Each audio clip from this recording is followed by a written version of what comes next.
अस्सलाम वालेकुम। आज हम एक्सरसाइज स्टार्ट करते हैं 6.2। ठीक है बच्चों, नाइन्थ न्यू सिलेबस की आप पास मैथ है 6.2 ट्रिगोनोमेट्रिक क्वेश्चन आप पास आएंगे सारे इसमें जो आपने फाइंड करने हैं। ये मैंने पहले फर्स्ट ईयर के लेक्चर में मैथ की बुक में हमारे पास ओल्ड फर्स्ट ईयर की बुक है, वहाँ से ट्रिगोनोमेट्रिक 9.1 9.2 जितना भी 9 चैप्टर कंप्लीट करवाया हुआ है। अगर आप उसको भी एक दफ़ा देख लें तो ये ज़्यादा बेस्ट रहेगा। ठीक है बच्चों, क्योंकि ये वही चीज़ें सारी इधर से चैप्टर में उन्होंने डाली है। ठीक है, फर्स्ट ईयर में जो आप 9th चैप्टर पढ़ा है वही 6 चैप्टर आपके पास न्यू 9th सिलेबस में ऐड किया गया है।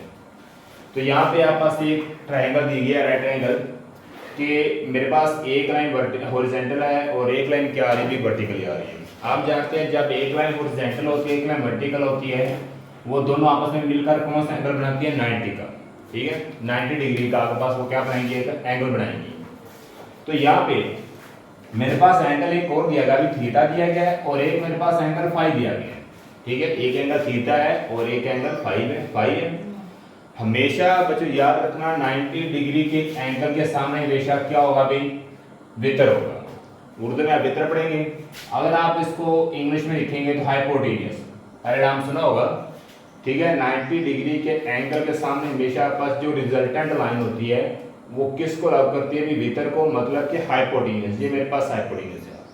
आगे आपने जो चीज़ें फाइंड करनी है वो आपने थीटा और फाई ट्रिगोनोमेट्रिक फंक्शन के साथ जो एंगल आएंगे उनको देखते हुए, उनको मद्देनजर रखते हुए आपने इनकी साइडों को चेंज करना होता है। ठीक है, अगर मैं थीटा एंगल लूंगा, क्या लूंगा भी एंगल थीटा, थीटा के सामने हमारे पास क्या आएगा, परपेंडिकुलर। क्या आएगा हमारे पास भी, परपेंडिकुलर आएगा। ठीक है ना, थीटा के एंगल के सामने परपेंडिकुलर होगा और जो साइड नीचे बच गई है ये आपस क्या होगी, बेस होगी। According to theta angle, according to theta के एंगल के मुताबिक आपस ये परपेंडिकुलर होगा और ये क्या होगी, बेस होगी। हाइपोटेन्यूस एज इट ही रहेगा। दोबारा सुन लें, जिस एंगल की आपने वैल्यू फाइंड करनी है, चाहे वो कोस थीटा हो, साइन थीटा हो, टेन थीटा हो, कोट थीटा, जो भी हो, उसके एंगल के सामने बिल्कुल हमारे पास परपेंडिकुलर होगा। क्या होगा, परपेंडिकुलर होगा और नीचे आपके पास क्या आ जाएगी, इसकी बेस आ जाएगी। अगर आप एंगल फाई ले रहे हैं, क्या एंगल ले रहे हैं, ये वाला फाई ले रहे हैं, जो tan phi, cos phi, sine phi आपने फाइंड करना हो, तो इस फाई के सामने हमारे पास क्या आएगा, परपेंडिकुलर आ जाएगा। ये बात ध्यान रख लेना।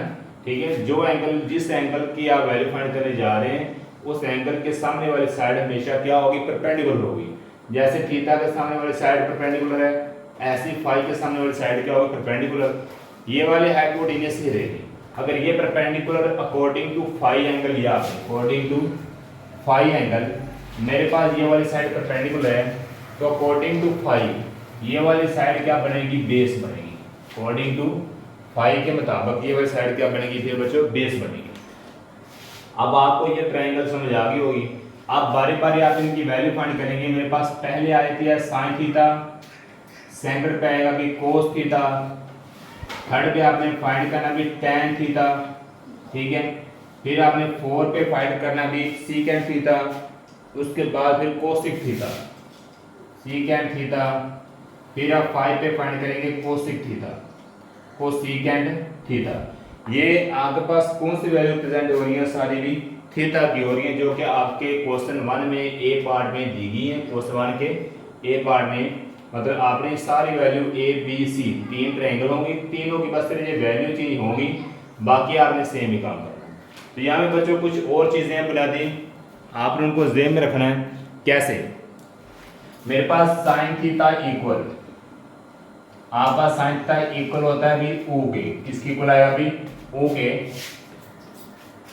साइन थीटा इक्वल होता है भी ओ, कोस थीटा इक्वल आएगा पास में कू के, और टेन थीटा ये मेरे पास इक्वल होएगा आपके। ठीक है, अब इनका मतलब क्या है, एन और वाव से मुराद, एन से मुराद आपके पास अमूद है, परपेंडिकुलर मेरे पास क्या होता है भी अमूद होता है, बेस मेरे पास होता है भी कायदा, हाइपोटेनियस वितर होता है। ठीक है, हाइपोटेनियस वितर, परपेंडिकुलर अमूद, बेस कायदा होता है। ठीक है, अब वहां पे देखिए एन से मुराद अमूद है और नीचे वाव लगा हुआ है, इससे मुराद है वितर, मतलब अमूद और वितर है, परपेंडिकुलर और हाइपोटेनियस इक्वल आएगा भी परपेंडिकुलर ओवर हाइपोटेन्यूस आएगा, ठीक ना। इसी तरह नीचे आ रहा है कू, क्या आ रहा है नीचे कू। काफ से मुराद कायदा है और वाव से मुराद वितर है। कायदा और वितर, काफ से मुराद कायदा, वाव से मुराद वितर। कायदा बेस को रिप्रेजेंट कर रहे हैं और यहाँ पे वितर किसको कर रहा है, हाइपोटेन्यूस को। यहाँ पास आया है बेस और हाइपोटेन्यूस, तो बेस और हाइपोटेन्यूस अकॉर्डिंग टू थीटा। इसके बाद देखिए यहाँ पे एंगल आ रहा है मेरे पास tan थीटा, क्या है अभी tan थीटा। आपस होता अप, एन से मुराद अमूद, काफ से मुराद कायदा, ठीक है। एन से मुराद अमूद परपेंडिकुलर है और इसके बाद ठीक आपस काफ से मुराद कायदा, मेरे पास क्या आ रही है बेस, क्या आ रही है अभी बेस। सिर्फ रेड को रिप्रेजेंट करेंगे, थीटा के एंगल ले रहे हैं इसलिए आपने थीटा के अकॉर्डिंग ही लिखना है, ठीक है। इनके अकॉर्डिंग आपने इनकी वैल्यू निकाल लिया। तो यहाँ पे साइन मेरे पास आ रहा है अभी परपेंडिकुलर और हाइपोटेन्यूस, परपेंडिकुलर और हाइपोटेन्यूस। परपेंडिकुलर मेरे पास क्या वैल्यू आ रही है, अकॉर्डिंग टू थीटा का एंगल देखनी है। थीटा के लिहाज से परपेंडिकुलर 4 आ रहा है और हाइपोटेन्यूस मेरे पास कितना आ रहा है 5, ये आंसर है, ठीक है। cos थीटा इक्वल होता है base over hypotenuse, base over hypotenuse. तो यहाँ पे देखा जाए बेस मेरे पास थीटा की बेस आ रही 3 और हाइपोटेन्यूस कितना आ रहा है 5, ये आंसर है इसका। tan थीटा बस इक्वल होता है perpendicular over base, perpendicular over base की, ये आपके पास tan थीटा है। तो मेरे पास थीटा के लिहाज से देखिए परपेंडिकुलर कौन सा है, परपेंडिकुलर थीटा में आपके पास आ रहा है 4 और बेस थीटा में आ रहा है 3, ठीक है। तो ये बच्चों के आंसर है sine theta, cos theta, tan theta. आगे नेक्स्ट 3 ट्रिगोनोमेट्रिक फंक्शन रह जाते हैं, सेकेंड कोसिक दिया गया बुक में, एक कोट नहीं दिया गया, अगर आपने वो भी फाइंड करा तो कर सकते हैं। लिहाज पहले आप इसको सुन लें कि साइन किसका आपस इनवर्स आ रहा है। साइन होता है कोसिक का रेसिप्रोकल होता है, इसका उल्ट आएगा, ठीक है, इसका उल्ट आएगा। साइन कोसिक का होता है, इसकी वैल्यू को चेंज कर दें हाइपोटेनियस ओवर परपेंडिकुलर। इसके बाद कोस होता है भी सीकेंड का, सिक थीटा का, कोस किसका रिवर्स होता भी उल्ट होगा सिक का। हाइपोटेनियस बेस, इसके एंगल को चेंज कर दें हाइपोटेनियस ओवर बेस। इसी तरह tan थीटा आएगा मेरे पास, tan होता है भी कोट का रिवर्स, किसका होता है भी कोट का, परपेंडिकुलर ओवर या आया भी बेस। ये 3 ट्रिगोनोमेट्रिक फंक्शन आपने इन 3 फर्स्ट 3 ट्रिगोनोमेट्रिक फंक्शन से निकालने होते हैं, sine cosec cosec tan cot. सिर्फ आपने इनको एंगलों को चेंज कर दें, परपेंडिकुलर हाइपोटेनियस परपेंडिकुलर की चेंज हो जाएगा, हाइपोटेनियस बेस में चेंज हो जाएगा, बेस और परपेंडिकुलर आपस में इंटरचेंज हो जाएंगे। tan से कोट मिलेगा, cos से सिक मिलेगा और साइन से क्या मिलेगा भी कोसिक मिल जाएगा, ठीक ना। साइन से क्या मिल जाएगा भी कोसिक मिल जाएगा आपको। इसके बाद देखें, अच्छा इसके बाद देखें सर जी आपने नीचे वाला चेंज नहीं किया। जी नीचे वाला देखिए tan कोड में बस कर रहा है तो बेस ऊपर जाएगा, परपेंडिकुलर नीचे आ जाएगा, ठीक ना। तो यहाँ भी इंटरचेंज कर लें, तो मिस्टेक हो गई है, बेस ऊपर जाएगा, परपेंडिकुलर कहाँ पे आएगा अभी नीचे आएगा, ठीक है ना। तो ये आपके पास बेटा 3 ट्रिगोनोमेट्रिक फंक्शन, फर्स्ट 3 ट्रिगोनोमेट्रिक आपने फंक्शन से निकाल लें। अब यहाँ पे आ जाए सेकंड थीटा हाइपोटेनियस और base, hypotenuse over base. Hypotenuse मेरे पास कितने आ रही है थीटा के लिहाज से, फाई के लिहाज से वही रहेगी, थीटा के लिहाज से भी हाइपोटेनियस वही रहेगी। बेस मेरे पास 3 आ रही है, कोसेकेंट थीटा होता है हाइपोटेनियस और परपेंडिकुलर, हाइपोटेनियस ओवर परपेंडिकुलर आपके पास जाएगा कोसेकेंट थीटा। तो हाइपोटेनियस मेरे पास 5 आ रहा है और परपेंडिकुलर कितना भी 4, थीटा के अकॉर्डिंग कितना आ रहा है 4 आ रहा है। अब हमारे पास जो बाकी ट्रिगोनोमेट्रिक फंक्शन है वो 5 में है, किसमें भी है 5 में, उनको कैसे रिप्रेजेंट करते हैं अभी देखते हैं हम। तो नेक्स्ट आपके पास यहाँ पे आप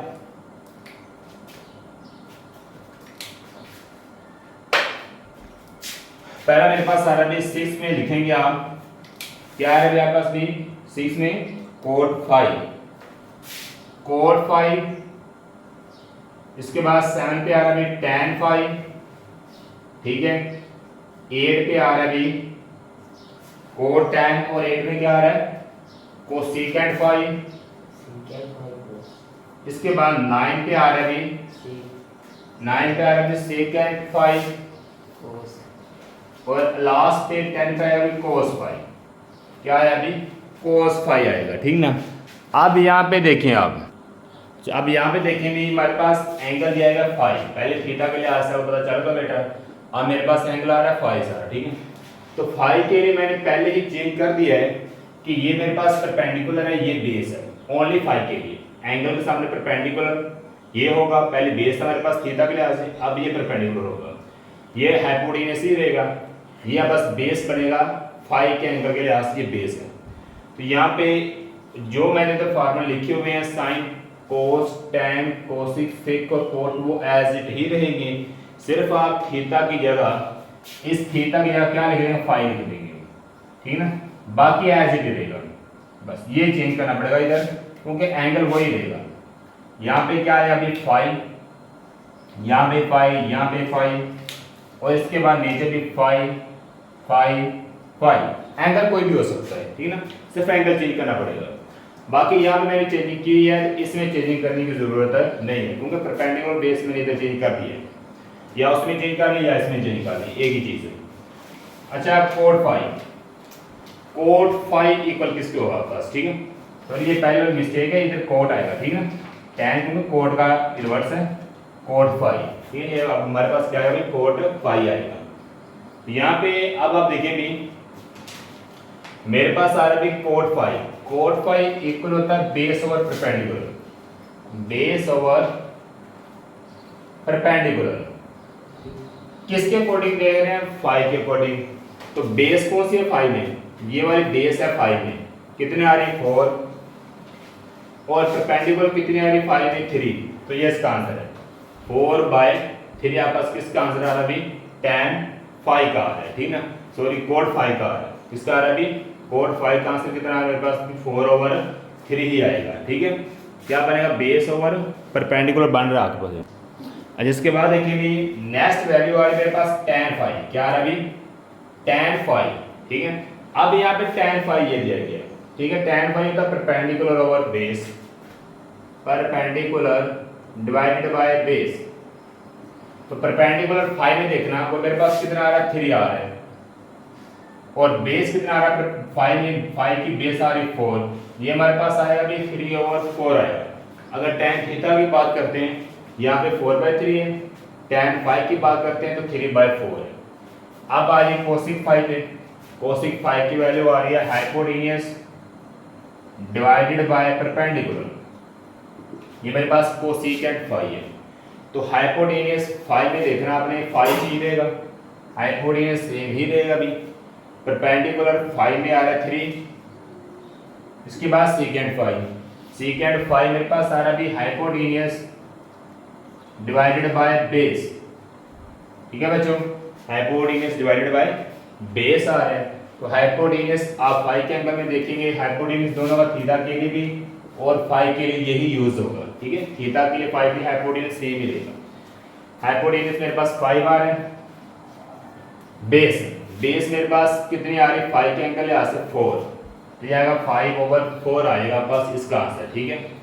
लास्ट पे आपस आ रहा है कोस फाई, कोस मेरे पास आ रहा है base over hypotenuse, base over hypotenuse आ रहा है, ठीक है, बेस ओवर हाइपोटेन्यूस।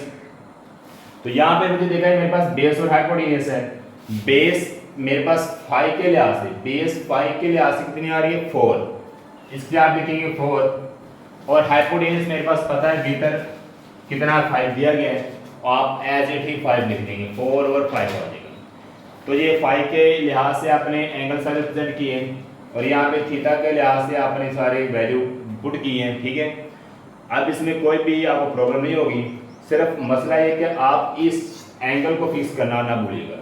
अगर थीटा एंगल ये ले रहे हैं, थीटा के अकॉर्डिंग कोई ट्रिगोनोमेट्रिक फंक्शन सोल्व कर रहे हैं, थीटा अकॉर्डिंग कोई भी ट्रिगोनोमेट्रिक फंक्शन अगर आप सोल्व कर रहे हैं तो थीटा के बिल्कुल सामने क्या लेंगे परपेंडिकुलर लेंगे, ठीक है, ये हॉरिजॉन्टल लाइन होगी, ठीक है, जो दोनों का रिवर्स होगी कट होगी, ये आपस वर्टिकल लाइन है, ये हॉरिजॉन्टल है, इनके दरमियान कौन सा एंगल बांधना है 90 डिग्री, 90 डिग्री के बिल्कुल सामने, ठीक है, फ्रंट पे बिल्कुल सामने हाइपोटेन्यूज होगा, जो थीटा के लिए भी यूज होगा और फाई के लिए भी यूज होगा, ठीक है। ये हाइपोटेन्यूज होगा, एंगल थीटा के लिए ये परपेंडिकुलर और ये बेस, एंगल फाई के लिए ये परपेंडिकुलर ये बेस, ये मैंने साथ लिख दिया, परपेंडिकुलर फाई के लिए, बेस फाई के लिए, बेस थीटा के लिए, परपेंडिकुलर थीटा के लिए। बस अब ये याद रख लें, जो एंगल आप ले रहे हैं उस एंगल के सामने परपेंडिकुलर है और उसके ऑपोजिट साइड बेस है, हाइपोटेन्यूज वही रहेगी, चेंज नहीं होगी। इसी तरह अगर आप पास कोई भी वैल्यू और चेंज हो जाए, सिर्फ ये वाले नंबर चेंज हो सकते हैं 5, 4, 3, बाकी मुझे सेम एज इट आपने यही करना है, कोई इसमें चेंजिंग नहीं आएगी। जैसे मैं नेक्स्ट क्वेश्चन बी में दिया गया, भी ये 8 दिया गया और ये वाला आपका 17 दिया गया, ये वाला कितना दिया गया 15 दिया गया। बी पार्ट में इसके दिया गया भी, ठीक है ना, 8, 17 और नीचे क्या आ रहा है 15 आ रहा है। ये वैल्यू चेंज करके बस, और इनमें कोई चेंजिंग नहीं है, ठीक है, सिर्फ ये वैल्यू चेंज करनी पड़ेगी। अब यहाँ पे आप वैल्यू चेंज कर दें, क्वेश्चन आपका सोल्व हो गया और कोई मसला नहीं इसमें, ठीक है। कौन सा पार्ट आप कर रहे हैं, पहले का आप बी पार्ट कर रहे हैं। अब अगेन आप sine theta perpendicular hypotenuse, theta के लिहाज से परपेंडिकुलर मेरे पास 8 आ रहा है, यहाँ पे आप क्या कर देंगे 8, और हाइपोटेन्यूज कितना आ रहा है 17, तो यहाँ पे क्या आ जाएगा 17 बच्चों आ जाएगा। इसी तरह नीचे आ जाए, बेस और हाइपोटेन्यूज, थीटा की बेस 15 है और हाइपोटेन्यूज कितना आ रहा है 17। इसी तरह नीचे आ जाए, मेरे पास परपेंडिकुलर कितना आ रहा है, 8 आ रहा है थीटा का, और बेस कितनी आ रही है 15 आ रही है, ये चेंज कर दें। फिर नीचे आ जाए, यहाँ पे आपके पास क्या है हाइपोटेन्यूज और बेस, हाइपोटेन्यूज 17 है और बेस मेरे पास कितनी दी थीटा के लिहाज से 15, ठीक है। ठीक है, हम नीचे आ जाए कोसिक पे, फार्मूले वही रहेंगे, कोई एंगल चेंज नहीं होगा। कोसिक हाइपोटेन्यूज और परपेंडिकुलर, हाइपोटेन्यूज 17 आ रहा है और परपेंडिकुलर मेरे पास थीटा के लिहाज से कितना आ रहा है 8। अब बात करें फाई की, कोट फाई, बेस और परपेंडिकुलर, फाई के लिहाज से देखना है, बेस फाई में आ रही 8, यहाँ पे आप लिखेंगे 8, और परपेंडिकुलर कितना आ रहा है फाई के लिहाज से परपेंडिकुलर 15, यहाँ पे कितना है बच्चों 15 आ रहा है। फिर आप नीचे आ जाएंगे tan फाई पे, इस पे आएंगे tan फाई पे, परपेंडिकुलर और बेस, परपेंडिकुलर फाई के लिहाज से 15 है और इसके बाद बेस कितनी आ रही है 8 आ रही है, ठीक है।